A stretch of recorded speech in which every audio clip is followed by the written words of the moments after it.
All right, welcome everyone to another episode of the Jake Dunlap Show. We are very excited that you joined us. If you haven't tuned in, this is the show where we talk to celebrities, thought, and industry leaders to really discover their journey to success. I am super excited that you're joining us. This show is like no other. I can promise you that. You might laugh, you might cry, but you will definitely leave inspired and gain a whole new level of insight into those people that you follow, love, and admire. All right, welcome everyone to another episode of the Jake Dunlap Show. This week's conversation with our guest might be short because I have to spend so much time talking about all of her incredible achievements. All right, just get ready for this. #1 startup coach in the world. Dang. Top 30 global gurus for startups. And here I thought I was like a startup, guru. I got to work on this. Featured in like a bazillion magazines, featured on BBC, Bloomberg, New York Times, Wall Street Journal. She's also worked with some of the most innovative, forward-thinking brands: Venmo, DraftKings, Microsoft, Google, Pfizer, Dell, IBM, Calvin Klein, and is the author from Startup to Grown Up: Grow Your Leadership to Grow Your Business. And one thing people may not know is that this week's guest is also an amateur rapper, okay, which we will potentially talk about and link to as well. So please join me in welcoming the coaching connoisseur and startup savant, Alisa Cohn. Alisa, welcome to the show. Thank you so much, Jake. What a lovely introduction. I appreciate it. I do have the link for your amateur rapping, by the way. That is. I'm so excited to talk to you about that. It's not the thing that comes up all the time, but it's a part of my portfolio. I love it. Well, hey, we do business and we want to work with people, and we all have our things. So I also am a rap connoisseur, so maybe we can get into the 90s and 2000s rap at some point here too. Fun. I love it. So let's go back. So for you, obviously, if you fast forward, you've worked with all these amazing companies, running a really successful coaching business and now author. You kind of rewind, born in Western Massachusetts. So for those of you tuning in for the first time, we like to tell the stories of how people got to where they're at. There's all these really cool, interesting things that happen that shape us. And so we're going to start there. So, born in Western Mass, what are some of the things that you remember, about growing up, whether it was, influence from your parents, environment, sports, or things you're involved with? What are some of your early memories around, call it, business, work, or entrepreneurship? Yeah, so I was born in Holliston, Mass, which is the town next door to Hopkinton, which is where the Boston Marathon starts. And it was it's not so rural now, but it was a very rural town. And my parents said about me that when I was 4 years old, I wanted my own apartment. And so that was probably true. And kind of gives you a sense of my, spicy nature, even as a young kid. My 4-year-old daughter probably has said something similar. So I guess I can see what I'm going to get myself into now. Yeah, exactly. And I don't know, I had a very, very traditional upbringing with, parents who worked, and I don't think that they were that passionate about their jobs, but it was like what you did to then take the family on vacation and whatnot. But I was always a seeker. For whatever reason, I was always interested in why and when people do what they do, and I was interested in people dynamics. And actually, I got involved with a youth group, and this youth group is called Young Judea, and they said about the youth group, we're peer-led. Well, I didn't know what that meant. However, what it meant was, what I was doing was, I was facilitating discussions for the other 13-year-olds and 14-year-olds and 15-year-olds around me. So it was not the kind of a youth group we went to the movies and went bowling. Yeah. It was the kind of youth group where we had intellectual conversations, which I was facilitating. So I loved that, and it made me feel like I fit in. And in some ways, that was what age was this? Do you remember? I was 13 okay. and through high school. Yeah. So in that sense, if you show me the girl, they'll show you the woman. I really felt like that was my sweet spot, and I was very much I was homegrown. I was not trained, but I and the other kids in the youth group would just figure out how to facilitate conversations. Yeah, that's interesting. And then, what kind of, you ended up going to BU. And a lot of people at BU major in communications, right? It's kind of known for that. Yeah. right? That's the big thing. I'm a Howard Stern listener. He also went to BU. I think he majored in communications too. How did you pick? I mean, Boston. Like, what was it about BU? You know, obviously, you have to be a good student to kind of get there. What was it about Boston that kind of drew you to it, and communications too? Yeah, I had a very traditional upbringing, and I was like very sheltered in a way. So it felt like, oh, well, my parents went to Boston. My mom went to Boston University. My brother went to Boston University. So like, I guess I'll go to Boston University. That's kind of how it felt. And I really wanted to be an English major. And my parents said, you can't be an English major. What are you going to do? I love to read. I should say that. I love to read. I love to write. Yeah. And they were like, no, you can't do that. What are you going to do with that? So we all decided that journalism was like, same thing. Right. There you go. Yeah. So it wasn't like that was that was not my true love from the point of view of a major. But look, to your point, Boston University had an outstanding comm school. And I actually did learn a lot from journalism. And then I also got to do this program at Oxford because I got to do a little minor in British literature. And so that all together kind of satisfied me. But back to the point about like what was I like? I was always a seeker. I always wanted to know why. And there's a discontent that comes from that. Like, oh, maybe I shouldn't be doing this. I should be doing something else, and pushing myself really hard and like pushing the boundaries of things. So if you take that and you apply it to journalism, it was also like my curiosity could be cultivated there, because in journalism, you're asking people questions and you're learning about new things, and then you try to figure out how to communicate them effectively. Yeah, I love that. And then how did you decide then, like, I think it's interesting. There's a lot of different majors where I think comms is definitely one of them. Marketing, there's a few where it's like, and then I go and do something completely different, right? And for you, I know, I mean, you kind of, I don't know if it was originally after, but I know you kind of then went into that like Big Four world, as a part of that. So what was it, I guess, that made you want to get into that part of it, get into the PwCs of the world? Yeah. Well, after journalism school, I actually joined the nonprofit world, and I was a manager. I was a very young manager of a group that worked with international exchange students, and then I became the chief of staff to the provost at Northeastern. And so through that experience, I actually again was facilitating disputes and issues among faculty and parents. And I also this is right out of college. This is my second job out of college. Yeah, it's to this day, it's not clear why the provost hired me. I was like so young. He actually said to me, it was later, that I wrote him this follow-up. By the way, everyone write follow-up notes, because I wrote a follow-up note that articulated what we talked about and articulated kind of how I was, fit for this role. And for whatever reason, he hired me. And so at a very young age, I was doing things like working with the dean. I was running the dean council. We did strategic planning. And at some point, the provost said, you can't manage faculty because they have tenure. And I thought, I was pretty young, but it can't be that people will only do what you want them to do in service of the organization, because if you don't, you'll fire them. It can't be.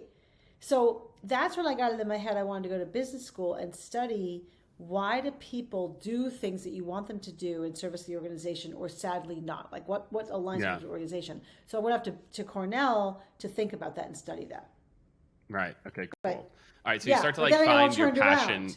You kind of start to find this okay, this is fun. Like, I like this kind of people dynamics, et cetera. And obviously explains a lot of what you're up to now. So then you go to Cornell, MBA there, strategy and org development. It's probably it was actually strategy and accounting. Oh, accounting. Okay. Yeah, exciting. I know. Strategy and accounting. Yeah. Right? Yeah. There you go. And now the PwC makes more sense, right, as a part of that. Right, exactly. Well, the thing is that when I got to business school, first of all, I got all turned around, because success at business school is not about people and org design. It is about strategy and finance and the hard skills. And so I was one of the few women at Cornell, and I had to achieve, and I had to, again, push myself, and I had to be the best at everything. So I really focused on those things, which were really hard for me. But also, Cornell had outstanding accounting faculty, outstanding. And as a journalism major, the idea of like learning the business, the language of business was so exciting to me, and it felt so elegant. And I was like, oh, I really understand it. So that's how I ended up at PwC after business school in their so-called fast track to partner program. Okay, cool. All right, that's awesome. All right, so you go to PwC. So at what point, I mean, I guess like, and this is, we're getting into like, call it like late 90s, early 2000s. What, like, I guess like, how did you start to go down this road, right? Then you go to corporate alumni, then you move into a CFO role. You're kind of starting to like figure it out. And then, I mean, pretty quickly, after, kind of starting that corporate ladder, the MBA, that kind of like the MBA game plan, which is very classic. You go to the Big Four for 2 years, right? Then you go like somewhere else. And then again, so you're starting to kind of climb this ladder, and then you kind of decide to do your own thing, So like, what was it that you, I guess, like either saw or you're like, this is cool, but I want to, branch out a little bit? Yeah. So I was at PwC for about 2 years, and by the way, an outstanding firm that was a fantastic experience. And nonetheless, I woke up one morning and I thought, I hope I get the flu so I don't have to go to work tomorrow. Yeah, I saw that. And 18 hours later, I was rushed to the emergency room. And so I just knew, like, I gave myself the flu, right? Like, strong mind. And I just thought, I can't do this. No mas. I'd rather be a waitress. Like, figure out what I want to do. And that's where I was like, what am I going to do? Because I knew I wanted to make a difference and have the work of my hands matter. That was like what was running through my head. But what does that really mean, especially when you're down for the count with like a high fever? What are you going to do? So I had to figure out what I wanted to do. And I looked into a whole bunch of stuff, and I went to a conference and I met a coach. And I was like, rah, like violins played. Like, that is what I want to do. So I How did they followed her describe around. it to you? I'm curious. Like, how did they like describe like coaching to you? Like what and what do you remember? Like, was there like a part of it where you're like, this thing, like this sounds awesome? What happened was, it was Cheryl Richardson, and they said, Cheryl Richardson is now going to, I was volunteering for this conference. Cheryl Richardson is now going to speak to the volunteers. And I thought, can I leave? Is this mandatory? Like, am I allowed to leave? But nonetheless, I didn't leave, and there she was. And I don't know what she said, but she was so dynamic. I thought, what is that? I want to do that. And then I followed her around the conference, and in one of the sessions, like 500 people were there, she said, who wants to stand up right now and get live coaching? And I thought, what's going to happen? And someone stood up and got live coaching for 20 minutes, and I thought, oh my gosh, I could never do that. But I also thought I could do that. Like, I just saw myself in that. So it's not like anyone described it to me. I just saw it, and I felt that is what my thing is. I love that. That reminds me of the first time I saw in New York City. Like, I grew up in the Midwest, so I had never been to New York until I was like 30 years old. And like, that was I saw it. I'm like, oh yeah, I can do this. And then I moved there like a year and a half later and was there for 6 years before moving to Austin. I love New York. But I think we have those moments where, whether it's a city or a calling, where there's those things. And I think for anybody listening to this, if you are struggling, or maybe you're laid off, or maybe you're going through a career time, you've had moments like this, and try to think of those things, because I feel like so often we kind of float in the world that we're in. And so I think it's such a powerful story. Like, you kind of saw it didn't manifest immediately, and that's okay. Sometimes it takes a little time, right? 2 years, etc. Yes. So that's cool. So you see this, you're like, I like this, I'm into this. And then, and then obviously you kind of continue to work, kind of continuing to do these things. So like, at what point were you like, all right, I'm going to be I'm going to go out and the other thing I'll kind of caveat, what I love is like the time that you're going to start your thing is like early 2000s, right? And like, entrepreneurship or starting your own company was not cool, right? It wasn't like, oh, you're an entrepreneur. That's so amazing. Like, that didn't even exist then. It's like, I'm going to start a business. Right. And certainly solopreneurs didn't exist. That wasn't like a thing either. Yeah, exactly. Right. So, no one was talking about that. So, right, to your point, I mean, I discovered coaching, like, and then I asked her what I should do, and she said, take coach training, which I did, but I was super young. I did not want to be a life coach.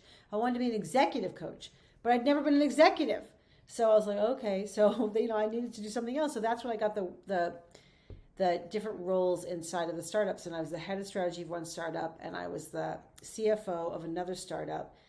And that got me at a very early age significant leadership experience as you get in startups. And so that made sense to join then. And then, as you know, the startup world imploded. But in the meantime, I was taking coach training. And so when the startup world imploded, and then the company I was with offered me a job in San Francisco, I just thought, no, I'm not going to do that. I'm going to become a coach now. And it was like, it's sort of like this was my moment. And if I'd missed the moment, I would have gotten another job. Actually, my coach at the time said, you keep getting offered that same job.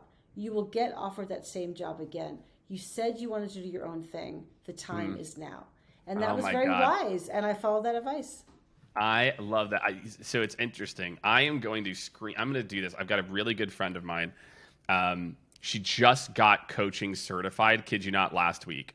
And she had done consulting with us freelance for years, came back, had one with another one on the way now. And we're talking, and I swear I said the exact same thing to her on Tuesday. She was like, yeah, Jake, she's like, I just did this. I'm just debating about, I'm like, do you remember that company that you started when I first met you like 4 years ago? And then you kind of let this other job creep in and you didn't? Like, you're doing it again. Like, this is your thing. Like, go forth. And so I think, sometimes that can be helpful.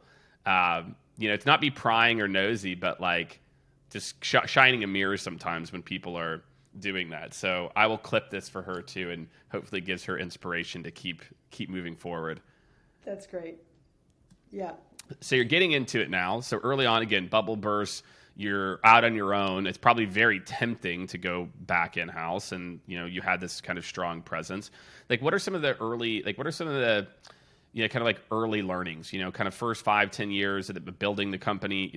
I'm in year 9 now of my organization. So, I can definitely, there's like these different phases that kind of pop up about like, these things. Like, what are some of the early memories you have about kind of scaling the business, or not even scaling it, but really just kind of finding out what the business was going to be? Totally. Well, to your point, like the business has different phases. So I would say for the first 5 years, I did not draw a calm breath because no one taught me how to be an entrepreneur. I just had to figure it out. And I had a lot of faith in myself that I could do it. And that also made me hustle every day. And so I was networking, and I did things like, it's like I actually put together a vision board. And my vision board was like, this is my ideal life, and this is what I want to have. Because that's a very coaching These thing were to do. popping. Everyone was vision boarding about this time. This is like, I know exactly. This is the time of The Secret. This is like mid 2000s, 2005 to 2010. It's like you get your vision board.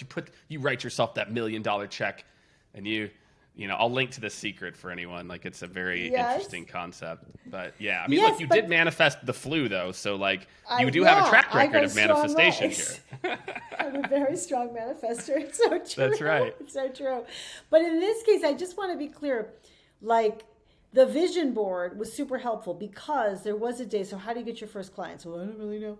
And like, it's sort of scary. And then I would coach all my friends, and then I'd have to coach strangers. And then my gym in February of some year was having a vendor fair. So I was like, I'm going to go down and be a vendor in the vendor fair. So that meant like I had to like print out flyers and have people sign up. And I did not feel like doing that. And so I went to some like, FedEx place or whatever to have them printed out. It was sleeting. It was freezing cold, 5 o'clock at night, the worst time in the winter, sleeting. And I had to go down to this gym, the last thing I wanted to do. And I used my vision board to motivate me. Because the truth is, my ideal life was not February, sleeting, going, getting these flyers printed and going down to this vendor fair. That's not my ideal life. My ideal life was having the life of my dreams on the vision board. And I had to slog through the snow to get there. And so by God, I slogged through the snow to get there. I think that's what's powerful, is when you have this idea of like, it's not about this boring, terrible obstacle that's in the way right now. It is about this bigger picture. And when you show yourself the bigger picture, you can do hard things to get there. And that's where I got my first paying client, Rick Samuels. Thank you. I love that. Rick. I remember ours. Like, I'll tell you a quick story. It's not actually a very good story in retrospect. our first client was a company Splash. I remember the check was like $3,000 or something like that. And I saw this guy like 3 years later at a conference. Maybe it's like 3 or 4 years later. And he's like, Jake, I think we'd had some few glasses of wine maybe. He's like, Jake, I'm going to be honest. It wasn't that good. He's like, I think you signed up too many people. You spread yourself too thin. And I'm like, yeah. Look, if you want the refund, I'm keeping the check. But like, if you want the refund, like I get it. So we've plugged the whole sense. But that was my first one. I remember it. At the time I remembered it very fondly, and then 3 or 4 years later, not so much. So I love that, because again, like the vision board wasn't I'm sleeting, but it did give you the motivation to just say, hey, I'm going to put in that little bit of extra. Would have been really easy for you to just not do that, right? And just say, well, what's the likelihood I'm going to find someone here, etc. It was a very high cost. I mean, it was like really, really, really yucky out, and it was really dark, and I just did not like this feeling of inertia. I don't feel like doing it. And that's the point, is like you have to do hard things and do things you don't feel like doing. I tell my clients and myself all the time, successful people do what unsuccessful people don't feel like doing. And when you tell yourself that, it turns into, okay, so let's get motivated to do this thing, which is kind of boring. I love that. Yeah, I really do. I think that's like such a great motivation. So at what point, is there a point where, the ball really starts to roll for you, and how do you, I mean, as again, now, kind of known for this startup world, and then we'll get into kind of current, like where did, I mean, like you said, you'd went and worked at some startups early on, then went to do coaching. At what point were you like, this startup thing is my jam, at what point was, did you kind of realize that? And what point did you realize, like, this is the path, I'm going down? Yeah. So the first answer is my career started really taking off more when I was doing a bunch of different things, including I was obsessed with helping people do a better job managing their money, from a belief system perspective, not like the mechanics of it, but like helping them get over their money obstacles. So I was teaching in adult ed and stuff like that. And one day, one of my colleagues said to me, I was about to go to this class I was teaching adult ed, and she said, and she called me up and she said, hey, what are you up to? I said, hey, I got to go to this class. I'm running late. She said, oh, what class?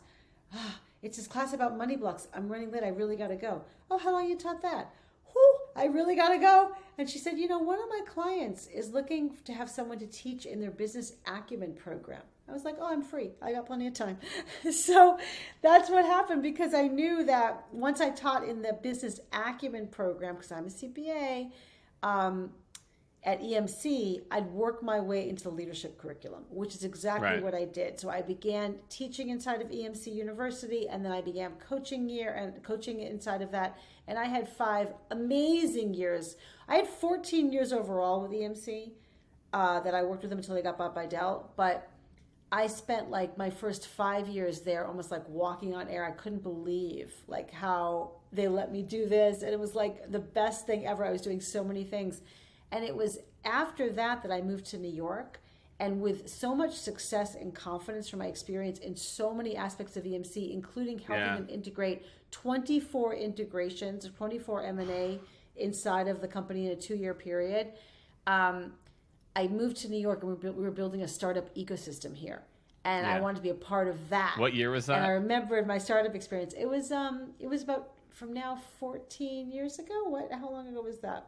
That'd been like late 2008, 2009. Yeah, probably around that, 2008, 2009. Yeah. I moved in 2012, like the very beginning, and that was still, like Tumblr had just kind of popped a little bit. Foursquare was starting to pop. Yeah, so I was there a little bit after you, but it was an awesome time to be in the city, and I'd moved from San Francisco too, so it was just a really cool time for those of you who aren't.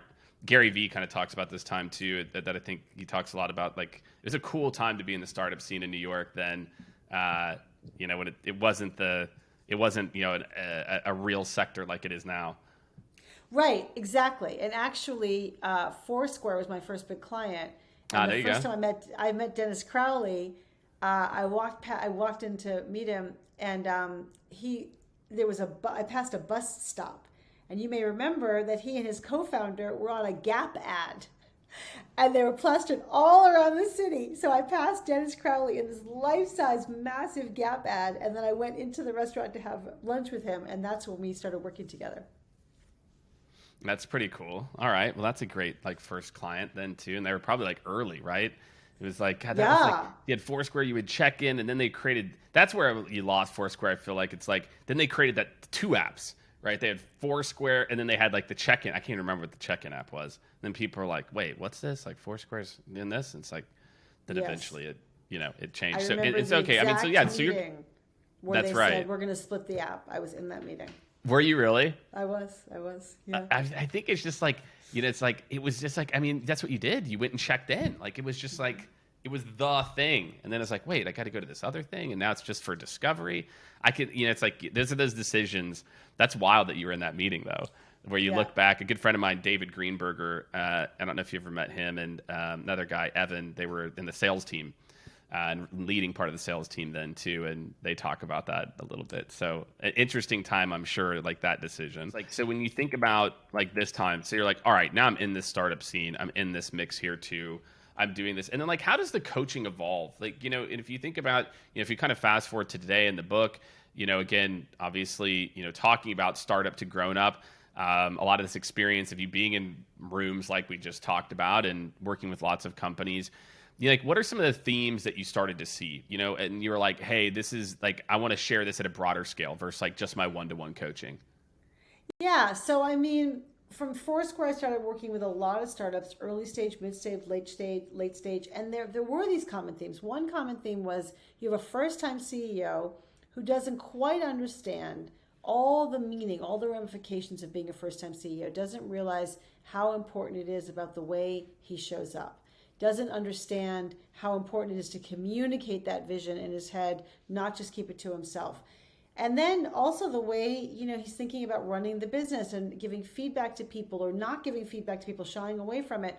All of those things kept coming up. I'd go into many situations and I would say, first time clients, and I would say, how often do you have meetings of your leadership team? And they would say, what's a leadership team?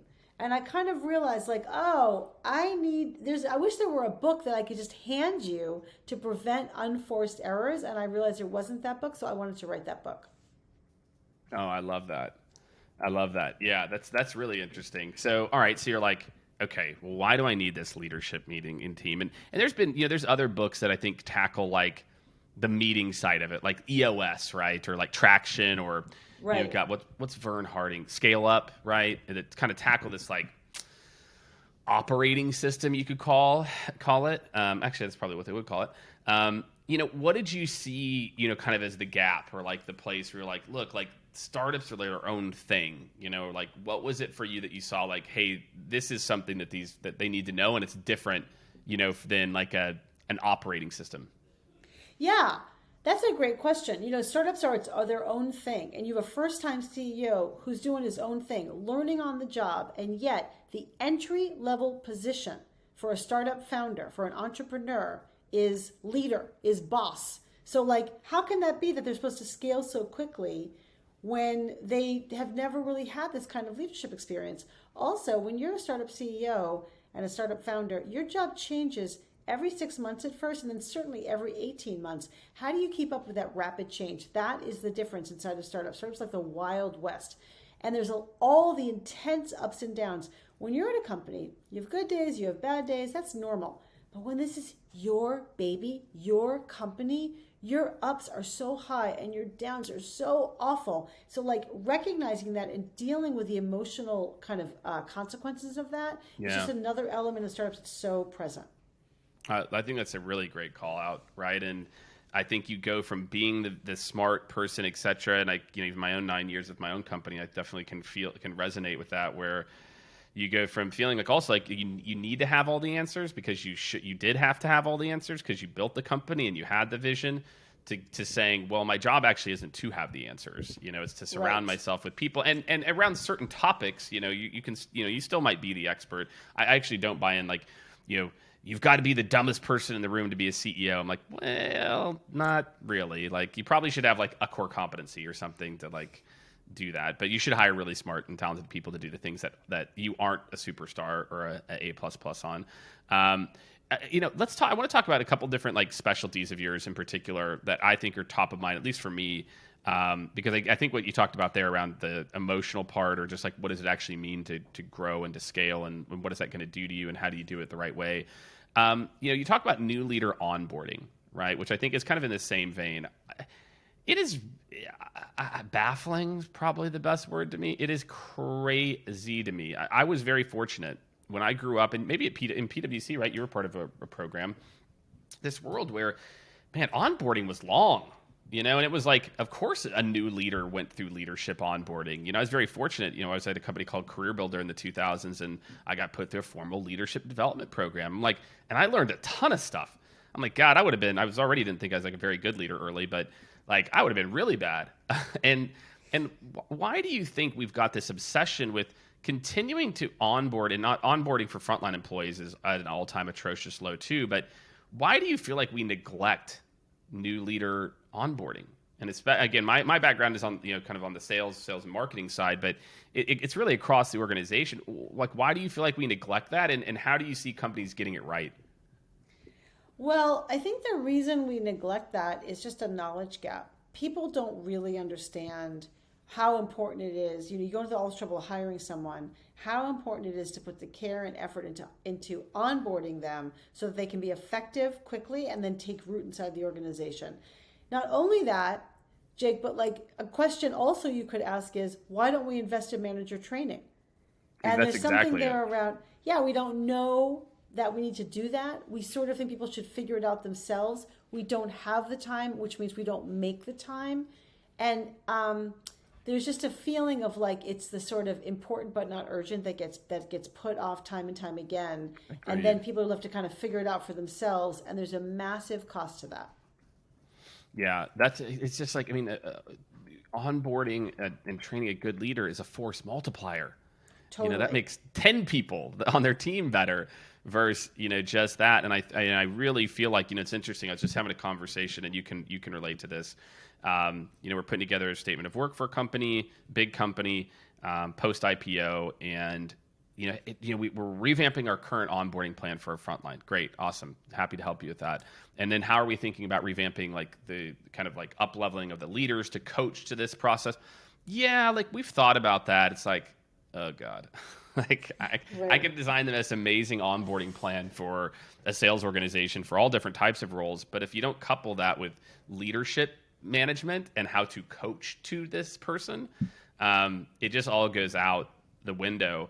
How do you think about like coaching in like this startup rapid growth, kind of going from startup to grown up world? Like, where does, we're talking about training, but where does coaching fit in for you in terms of, when you talk to teams about being better coaches or implementing a coaching mindset? Is that a part of the conversation? Oh, absolutely. Really, you should be thinking about coaching all around you and everyday coaching. Training is actually super useful. You're showing people how to do things. Coaching is helping people think for themselves, using questions to evoke responses, helping people remind themselves of what they already know, but they don't give themselves the time and space to talk it through. And then when a manager is a coach, there's also a relationship there that helps the employee and the manager have a good connection, and which is very, very sticky for it's very sticky for employees to have a good relationship with their managers. And so coaching promotes that and supports that, and also teaches people and grows people, both their capacity and also their skill level. That's right. The skill level thing's a big one. I think, especially in the world I come from sales, we intertwine giving advice versus coaching, and the two couldn't be further from the truth, right? Like we give advice on deals, we give advice on these things. That's not coaching. That's enabling and making sure that you're going to have the exact same thing happen over and over again. If you continue to, you do that. And I've been guilty of it too. It's like, why does this rep keep coming? Like they're hitting quota, but man, they come to me. I'm like, oh, because I kept giving them all the answers. And exactly. So I nurtured dependency is how I describe it, where I'm like, yes. Oh shoot. Like now I've got to untangle this, and okay, no, like you go. You go do it. It's such a timely topic. I think as a lot of leaders, candidly, they're just not getting the development that they used to. As a part of this. And another topic that I know you talk a lot about that I'm always interested in, outside of just kind of the leadership development, onboarding, is corporate politics, and social capital. I think that these are two things that you talk about, and I'm fascinated. I've always not been very good at corporate politics. It's part of why I'm like. It's why I started my own consulting company. I'm very good at the work, but I'm also like very fireable in terms of my lack of skill. My lack of skill at politics. I think I've improved it, over the years, but I still don't think politics and that is a strength of mine. Like when you coach people on politics and social capital within an org, like what are some of like the common themes that you see, and what are some ways that you coach people to really embrace it as not a negative? And I think that's it, right? It comes across, it's such a negative of like politics. We hear that like, oh, I'm not brown, brown nose or whatever. Like, how do you think about corporate politics, and how do you make it more approachable or actionable for people to be better at that, or at least navigate and again, build that social capital internally? Yeah, it's such a great question. People do see absolutely that politics is negative. So they say, oh, I don't play politics. And I'm sort of saying, well, I want you to be successful. That's like first and foremost. And second of all, if you have good ideas, which I hope you do, I want you to get them successfully sold in to the people who need to hear them at the company. That's it. If that's politics, then I guess I'm guilty of politics. You want to think about politics as the positive kind, which is building the relationships around you, building a reputation of credibility and confidence, and just a friendly, good person to deal with, and be continuing to help other people. And then when you need them, they will help you. If that's politics, I'm guilty of politics. That's such a good way to put it. I think, for me in particular, it's that mindset. And I think I used to have I think just like a poor mindset about it, I guess is the right word, that, you need to get things accomplished. You know what I mean? Versus, I'm doing this thing and playing, and, you can choose to play the game how you want to play it. You don't have to, placate or do those things, and, find an organization that rewards that. Yes, exactly. You've got to figure out what's going on in your organization, and then you've got to do the things that make sense inside of your organization. And if you don't like what's going on there, that's great. Find another opportunity. I totally agree, because you want to be in a place that you can be successful. But the other thing is, I sometimes think of also politics as like similar to positive feedback. So one of my massive recommendations to everybody is give more positive feedback. Give more positive feedback. It's free. It takes 2 seconds. It's like the biggest bang for your buck ever, anywhere, ever. But people say, well, I don't want to just, compliment them for coming in on time. And first of all, I'm like, well, first of all, why not? What's the problem with that? But second of all, the truth is that like all day, every day, they're doing something good. Whether it's like, oh, good spreadsheet, or, oh, good meeting you ran, or whatever. What is wrong with having those words come out of your mouth? I promise you get so much return in terms of loyalty and motivation. But people are just kind of funny about it based on their backgrounds and their baggage and whatnot. But I would always encourage everybody just be very fact-based. Like, what's going on around here? I will get more out of my employees if I just say what's actually in my mind, which is, good job on this, and I need to navigate in a certain way around here to get the things that I think are important done. It's just facts. Mm-hmm. It's a really powerful way to think about it, I think, for a lot of people, and empowering and actionable too, which is, again, you don't have to view it with this like negative light, and it's a good refresher for me too. And so, I've got a few more questions as we kind of, start to wrap up a little bit here. Some of these other, we've talked a little bit about feedback, coaching, politics, a lot of this. Talk about, I obviously talk about personal brand, and maybe you can talk about that in terms of social capital too. Why do people care? I have my own reasons. I'll give my take after you, but personal brand, I think for a lot of people is like, well, I don't like taking selfies and, talking about myself. I was raised in the Midwest too, and I'm sure my parents just, murdered it into me of like, you don't talk about yourself. That's bragging. And so I know a lot of people grow up, it's not even imposter syndrome. I feel like that is it for a lot of people, but it's like that's just how you're raised sometimes. And why do you feel like developing a strong personal brand? And you talk about this topic is also important, as a part of this, growing up process. Yes, exactly. I just saw on Twitter someone said, talking about your personal brand is cringy. So you're not alone. People find it cringy. And yet personal brand is simply what people say about you when you're not in the room. And however you want to make sure that what they're saying about you, let's just assume is the truth. Let's assume it's positive things and it's also the truth. Then you have to help people narrate your own story. And that can be about, to your point about bragging, what I tell my clients all the time is, how about if you don't brag? How about if you just express the facts, which is, I completed this project, I brought these people together, and this is my other accomplishment was this. It's just a fact, not a brag. And at the same time, when you are telling your manager those things, your manager is relieved because now they're like, they know what you're doing. They don't have to wonder what you're doing and worry about it. When you tell your employees, people who report into you, they're proud of you. And employees actually want to take pride in their work and pride in their manager. So you have to think that not just are you narrating the truth, but you're actually doing a favor to other people by showcasing and communicating about what you're up to. Yeah, I think that's, and again, like you said, speak the fact. And the word that I use that can be helpful is, and it's very similar, as I said, what if I replace the word brand with reputation? That you have a digital and physical reputation, whether you want one or not. And, it's like, and I say about like building a brand, and I'll just use LinkedIn. I say, let me ask you this. If I got you a room full of 30 people that are VPs of operations or whoever you sell into or communicate with, or your company is their target, and I said, hey, I'll give you a 5-minute speaking spot to this group. Would you fly, 2 hours to go speak to that group? Probably. Well, guess what? When you have a person, like whenever you connect with people and grow your network digitally, posting about certain topics, again, that you want to be known for is the same thing. And we've just got to get comfortable, especially people that didn't grow up with social media, that social media is not for kids. It is, you have a digital reputation. It exists. So I can true. Google your Well name. said. Google your name.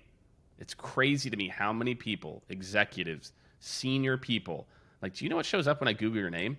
It's your Instagram page. And it's not, like, it is what it is. Like, it's cool. Like, and I always tell people that, like, look, you can want to be known for whatever you want. Just be conscious. Like, I don't care if you want to be known for, taking pictures on the beach or food. Great, fantastic, do it. But just be conscious of like that's what your reputation says when I look your name up. Totally agree. Very well said. Yeah, so that's my big part of it. All right, so wrapping up here. So you've got a TEDx talk coming up. Tell me what this is going to be about. Give us a sneak peek into what you're thinking for this talk. So obviously we'll link to the book. Everyone go check out the book. I think, look, it doesn't really matter if you are a founder or not. If you are in a company that's growing and scaling and you want to help people, you want to help the organization, this is a book for you, to where you can go and read this and really get different, both tactical and strategic insight into things that you can do to help to grow the organization as well. So we'll definitely link to the book. Please take a look at it, everyone, for sure. And the TEDx talk to me about that. Tell me the topic. Maybe you're still working through it a little bit, but tell me a little bit about the plan. Thank you for asking. I'm actually, I have upcoming 2 talks. One is in 2 weeks in Amsterdam at The Next Web, TNW. Yeah, that's a great one. The TED of Amsterdam, or of Europe. And it's about imposter syndrome and how to embrace your inner gremlins. That I'm like working on right now, and I'm very excited about showcasing to the world tools that you can use to get over your own imposter syndrome and to build your own capacity, really. And the second one, the TEDx talk. All right, before you go on though, okay, give us a couple of the tools. What are a couple of things for people listening? Like, what are some of the tactical things that you've seen? And maybe just one. You can just do a teaser here. I'm going to give you a tease right now. The number one tool I would suggest to everybody, if you have imposter syndrome, is to gather evidence of your competence. So what that means is you build a highlight reel. Think about your challenges in your past that you've overcome. Think about how you overcame them and write them down, like physically write them down. Read them every morning and that reminds you of your greatness. And that will fill you with good energy, which will give you more confidence and capacity to do things, which will continue to build your own confidence in your own abilities. You are not where you are because of luck. You deserve to be there. I love that. Build your own highlight reel. You're not there because of luck. Great. Okay. Yes. All right. So next topic. I won't make you tease this one because I know it's in September. That's right. In September. So I'm doing a TEDx talk in Italy, and it is on the topic of how to disagree. And my observation is that when people disagree with each other, they get very quickly heated. They distance themselves from someone they disagree with. At the worst case, they cancel people they disagree with. And we will never be able to solve the world's challenges and explore problems in their fullness and robustness and nuance if we can't have conversations and tolerance for people who disagree with us. Very timely. Very, very timely, especially with organizations when you have those, differences or different personality types that tend to clash. That idea of taking a step back. I had a few guys on the podcast yesterday, whenever that airs. And we talked about exactly what you said, which is, appreciating the differences. And the thing that they talked about is listening. Is that listening is the superpower. Listening is the ability to not seek to be understood, but seek to understand. Beautifully said. And I think I definitely stole that from somebody, but it's a good one at a time like this. So this is great. I really enjoyed this. I hope all of you did as well too. Like I said, I'm going to put some different links in the show notes for you all to check out the book, check out the amateur rap, obviously. And I'll go ahead and I'll see if Tyler can find the link, and we'll put some, for those of you who haven't signed up. The next web is a fantastic conference. If there's still tickets left for that. And really appreciate you joining us. I think the audience is going to get a ton out of this and have a lot of takeaways. So super appreciated. Thank you so much, Jake, for having me. I love this chat. Awesome. All right. Thank you. And thank all of you for joining us. And we'll see you next week on the Jake Dunlap Show. All right. Thank you so much, everyone, for tuning in to another extremely fun and interesting episode. I thought it was fun and interesting, so I hope you did too, of the Jake Dunlap Show. Really great, just breaking down everything that makes people who they are, the success, the trials and errors, and I hope that you enjoyed it as much as I did. Make sure to subscribe on your favorite platform, and make sure, more than anything, to go over to jakedunlap.com. That's where you're going to stay up to date on all the latest guests, additional details, prep notes. We're going to be sharing everything on jakedunlap.com. So go ahead, go over there. You can subscribe there as well too, and we will see you next week on the Jake Dunlap Show.